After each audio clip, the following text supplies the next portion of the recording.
Okay, you are possibly looking at one of the cleanest Lafayette Telesat SSB 140s we've ever had through here, and I've owned this one for a lot of years. This is one that was out in the museum, and this particular unit is I'm actually doing this video for a good friend of mine who's chasing one. Now, he may have found one, so this may end up up for sale, I don't know, but certainly we'll see what he thinks of it, and if not, it's have a look at this. It is clean.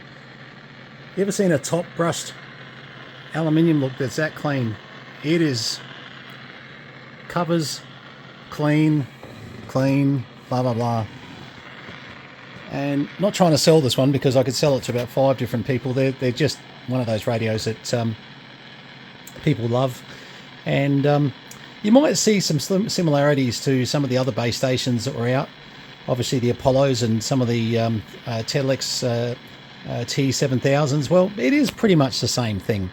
And so, not trying to kid you that there's anything different inside. They're a Cybernet O2A chassis, and yeah, they're quite a reliable chassis too. But look, this is just super clean, and I wanted to get a video of this one more to show Michael, mate of mine, what look, so he can compare with others that he's looking at and get a bit of an idea. Hang on. Sorry, let me get rid of this noise. Okay, we just squelched out all that noise, which is a lot better. But anyway, 1 2 1 2 1 2 1 2 3 4 5. We're getting 5 watts of output out of it, no problems, and sounding nice. 1 2. Oh yeah, these are nice radios. These are nice radios. 1 2 3 4 5. Pretty reliable too. Now, full disclosure, and I'm just going to tell you the truth about these sort of things. This is the channel where we tell you the truth and don't tell you too much rubbish. Turn that down. I noticed it was a little bit, just slightly intermittent between mode switches. Like when I was going low, upper, sideband, etc. I just thought, And what was happening was, as I'd go here, 1 2 3 4 5, it was actually cutting out. And I thought, Now, a quick spray of Deoxit D5 on the mode selector on this thing. 1 2 3 4 5 1 2. Yeah, I can't even get it to fault now. So it's just amazing. 1 2 3 4 5 1 2 1 2. Yeah, and sometimes it's as easy as that. You might get a situation. Now, here was the dead giveaway. It was intermittent on its transmit for a second. So, first thing I do, let's make sure it's receiving. 9 times out of 10, when you've got a problem where it's intermittent transmit, you'll go checking VCOs and lots of things, but obviously output stages, etc. But just be wary that if the radio worked before, so last time you used that radio, it worked perfectly, it's really bloody unusual that it's something that's not mechanical. And so, go check your mechanical stuff first. And especially when, it became intermittent. And as you can see now, 1 2 3 4 5 1 2. We've got absolutely no issue at all there. 1 2 3 4 5. And all I did was spray it with Deoxit and coated the whole thing. Now, the thing is, while we're in here, you obviously do every control. Deoxit doesn't, it's $40. Don't not use it. We're just about to do every other control on there as well. And once that's done, you've just bought these controls a lot of life, because Deoxit it's not just a cleaner, it's a lubricant, and it really does a great job. Now, Deoxit is not for everything. Just be a little bit cautious. I had someone spray some into a rotary encoder the other day, and it's completely stuffed a FT77. I can't get the thing to work. It's like I need another rotary encoder. Now, that doesn't mean the Deoxit caused it completely, but Deoxit can be, it can be hit and miss. So rotary encoders, something a little bit sort of more of a cleaner, is probably better than a lubricant as such. Even some of the simple JCAR stuff might be better for that. But anyway, so yeah, but overall, Deoxit's a great thing to and actually that FT77 got wrecked by Australia Post. I'm not blaming the client for that. On the way back, it's unbelievable what they did to that box. He packed it very well, by the way. Certainly not blaming the customer. Cannot believe we lost $400 on that deal because of Australia Post. Crazy. Anyway, what do you do? Anyway, okay, so, and again, customer did pack it very well, so, you know, I'm not claiming that. Have a look, by the way, got a bit of dioxide on there, but let's have a look. Where's my rag gone? Jeez. I just had it just a second. Oh, there it is. Hang on. My Harley Davidson rag. It seriously is. It came with one of my Harley Davidsons. There you go. Oh, wrong side. Well, that doesn't show you much more. Harley Davidson. Okay, but have a look at this. Where it's more likely to, you know, maybe have a mark or two. Well, no, the top would have to be more likely, but it's clean. So clean. So clean.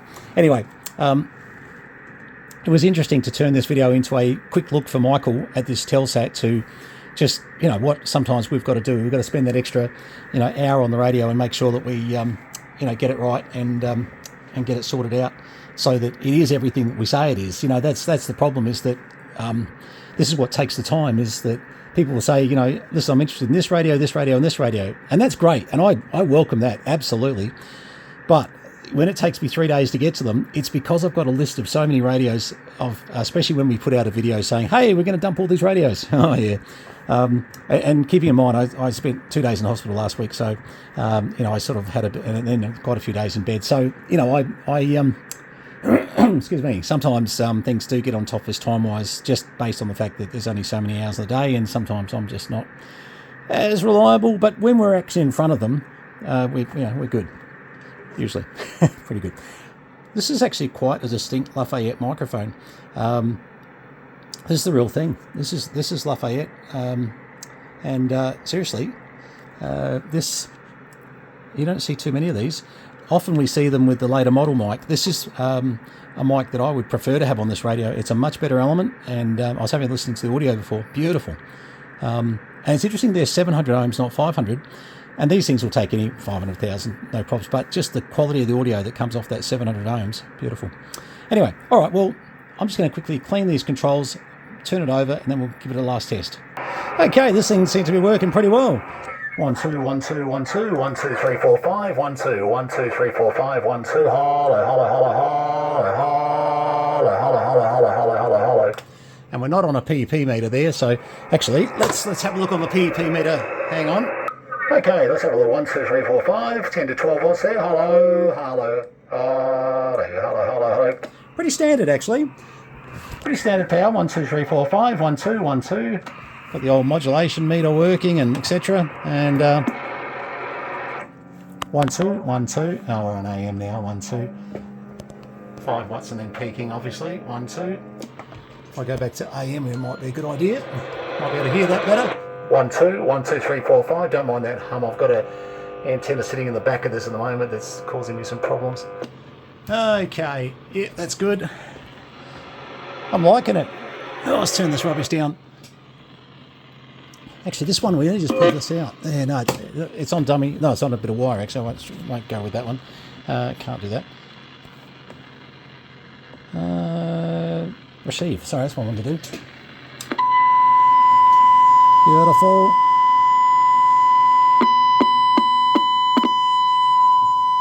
And an RF meters over there. Turn that down. Jeez. See, that controls a lot better. That was pretty scratchy before. All right, sorry, let's just have a look at that. Let's take it down. Nice, nice. 0.37 there. Oops, get it right. 0.37, sorry, yep, I'm going to say. It's hearing nicely there. That's really nice. That's good. All right, good power, good everything off it. So it is, yeah, nice. Obviously, we're going to hear that on the upper because we're on 356.3 at the moment or something. Normally 1 to 1.5 kilohertz, you're going to find it sitting there. But obviously, when we calibrate these things, we tend to chuck them on a counter and have a look and you know, not sort of guess it, as you can get into some problems there. That's for sure. But no, that's actually looking quite good. All right, well, we'll call that a win, and I quite like it. It's a beautiful Lafayette, and this is definitely in the list of collectibles in this condition. look, the other day someone got onto me and said, you know, how does a Telsat sell for $600? And it's actually a good mate of mine selling it. And I said, did you have a bloody clean look at that radio? Like a real clear, good look at that radio? And he said, why? I said, well, mate, and look, for example, around the knobs of a Telsat, same as these a little bit, you'll find wear marks, you'll find letters missing, you'll find things where people, you know, Paul's was just brilliant. It was so clean, you know, absolutely really good condition. No, not good condition, probably the best I've seen. You know, worth $600 every day. Now, you know, when you get offended and you walk away and say, you know, Brenton sells radios too much, or, you know, whoever, there's a few of us out there that, you know, sell radios. Have a look at what it is you're buying though.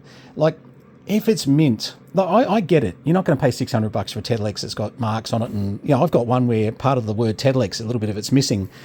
Unfortunately, that makes it worth less, probably $450. You know, sometimes less. You know, it depends on the buyer. So you know, it really does come down to whether you're a collector or a radio user. If you're a radio user, you may not care about the odd little bit that's missing there, and so you're going to buy those radios so much cheaper. But you know, before you knock people on Facebook for, you know, the price, which I didn't think that $600 was out of the question at all. I think the only thing it had done to it was someone had put LEDs in there, and you know, so it gave it a very modern look. But who cares? I mean, like, you know, I got those globes in stock for $1.50 each, so $3 in half an hour we'd have it back to looking with incandescent, and you know, but some people like that LED look. So once again, you know, the buyer. It's important to acknowledge buyers are different.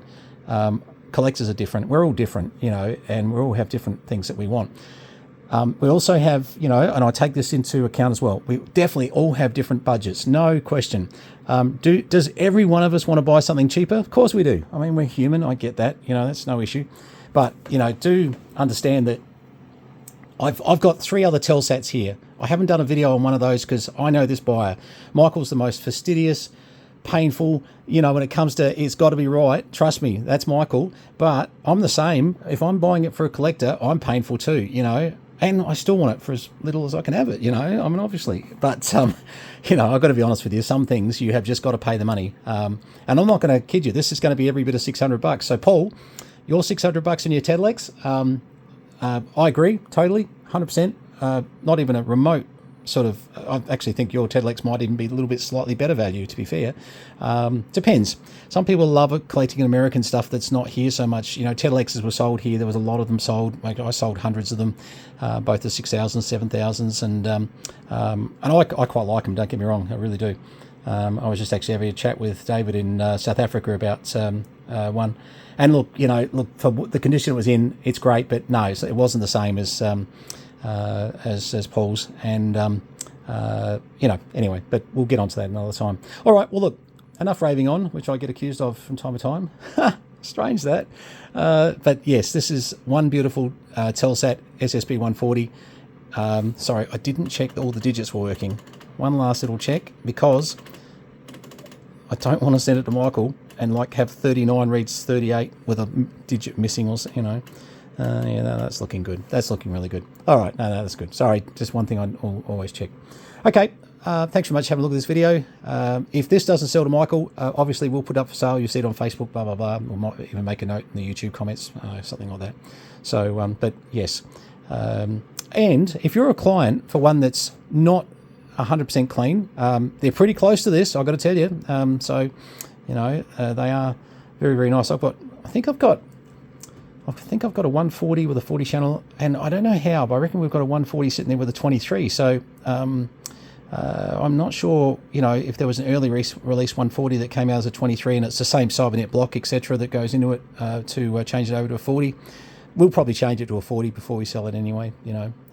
But I know there's another couple of Telsats lying around the shelves, so with the odd 1,000+ other radios as well, we have got our work cut out for us.